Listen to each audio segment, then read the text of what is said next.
I was going to apologize for being like 3 weeks late with this review, but I realized that The Incredibles 2 has taken 15 years to come out, so I'm really staying on theme with the movie.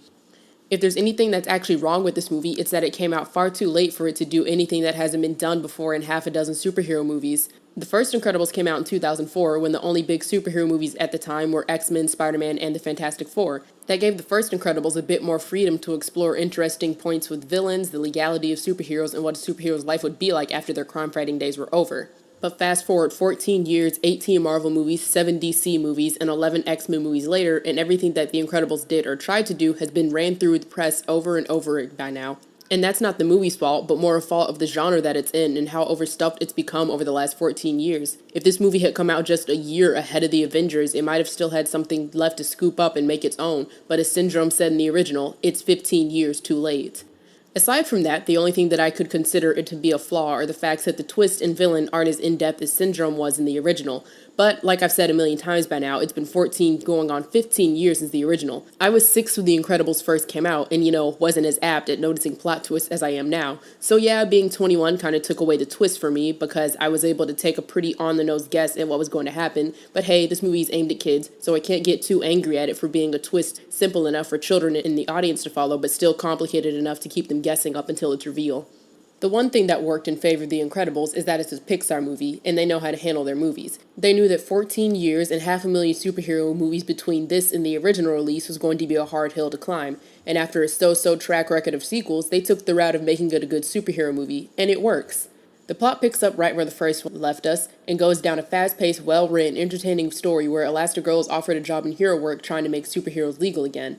But with every hero, there's a villain, and Pixar managed to deliver a pretty good one. Not as deep or complex as Syndrome was, but Screenslaver has some solid motives. And while the execution of the big evil plan does feel a little loose in the grand action finale, its build-up and twist saves it, and again, goes for the straightforward action angle. And even though the themes that the original and several other movies have touched on before, Incredibles 2 still managed to squeeze in some commentary about the state of the world today, particularly with marginalized people, in this case supers, and their relationship to the government. It doesn't beat you over the head or make you feel bad for not noticing, but a couple subtle lines here and there make it clear that Pixar was at least attempting to recapture some of the deeper commentary from the first film, but updated it to keep it relevant to the current climate of politics and society of today. The biggest saving grace of Incredibles 2 is in its character work. The movie focuses on Elastigirl's return to hero work and how it affects her family, particularly Violet and Mr. Incredible. Violet's arc focuses on her learning how being born into a family of supers is going to eventually affect her social life, and Mr. Incredible has to learn how to deal with the impatience of being so close yet so far from the hero work that he's been chasing for the last 15 years. All of the stuff with Jack and amazing, and honestly the best part of the movie if I'm being completely honest. All of the new characters are just as entertaining, although some of the side characters get skimmed on to leave room for the bigger developments and plot, but they're still entertaining to watch and root for. The animation is obviously amazing, but saying that is like saying puppies are cute or fries are delicious.